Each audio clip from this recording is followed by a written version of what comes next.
সরকার গ্রহণ করবে। শহীদ শরীফ ওসমান হাদির অকাল মৃত্যুতে আগামী শনিবার একদিনের রাষ্ট্রীয় শোক ঘোষণা করছি। এই উপলক্ষে শনিবার দেশের সব সরকারি স্বায়ত্তশাসিত প্রতিষ্ঠান, শিক্ষা প্রতিষ্ঠান সহ সরকারি বেসরকারি ভবন এবং বিদেশে বাংলাদেশ মিশনগুলোতে জাতীয় পতাকা অর্ধনমিত থাকবে।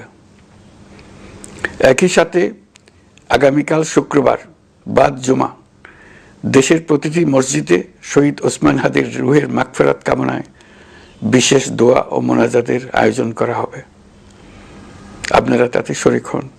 অন্যান্য ধর্মের উপাসনালয়গুলোতেও আয়োজন হবে বিশেষ প্রার্থনার। আমি বিশেষ কৃতজ্ঞতা জানাই সিঙ্গাপুর সরকারের প্রতি, যারা হাদির চিকিৎসা অত্যন্ত আন্তরিকতা ও পেশাদারিত্ব দেখিয়েছেন। বিশেষ করে সিঙ্গাপুরের পররাষ্ট্রমন্ত্রী ভিভিয়ান বালাকৃষ্ণন, যিনি একই সঙ্গে একজন বিশিষ্ট চিকিৎসক, তার প্রতিও তিনি নিজে হাদির পরিচর্যা করেছেন, আমাকে নিয়মিত চিকিৎসা সম্পর্কে খোঁজখবর দিয়েছেন। এই নৃশংস হত্যাকাণ্ডের সঙ্গে জড়িত সকল অপরাধীকে দ্রুত আইনের আওতায় আনা হবে এবং তাদের বিরুদ্ধে সর্বোচ্চ শাস্তি নিশ্চিত করা হবে। এই বিষয়ে কোনো ধরনের শৈথিল্য দেখানো হবে না। বিপ্লবী রক্তে উজ্জীবিত এই তরুণ নেতা ওসমান হাদি ছিলেন প্রতিবাদের অনন্য প্রতীক। তার কর্মের মধ্য দিয়ে তিনি শুধু প্রতিবাদ নয়, দেশপ্রেম, ধৈর্য ও দৃঢ়তার অনন্য দৃষ্টান্ত রেখে গেছেন।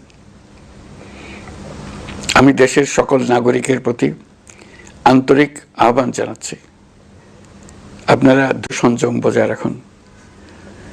আইন শৃঙ্খলা রক্ষাকারী বাহিনী ও সংশ্লিষ্ট সংস্থাগুলোকে পেশাদারিত্বের সঙ্গে তদন্ত কার্যক্রম পরিচালনা করে সুযোগ দিন।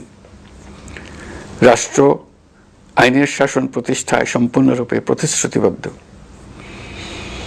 আমি আবারও স্পষ্টভাবে বলতে চাই, ওসমান হাদি ছিলেন পরাজিত শক্তি, ফ্যাসিস্ট। তার কণ্ঠ স্তব্ধ করে বিপ্লবীদের ভয় দেখানোর অপচেষ্টা সম্পূর্ণভাবে ব্যর্থ করে দেন। ভয়, সন্ত্রাস কিংবা রক্তপাতের মাধ্যমে এদেশের গণতান্ত্রিক অগ্রযাত্রা কেউ না। আমরা এখন গণতান্ত্রিক উত্তরণের চূড়ান্ত পর্যায়ে উপনীত হয়েছি। শহীদ হাদি ছিলেন এই প্রক্রিয়ার অবিচ্ছেদ্য অংশ। তার একান্ত ইচ্ছা ছিল আসন্ন নির্বাচনে প্রতিদ্বন্দ্বিতা করে নতুন বাংলাদেশ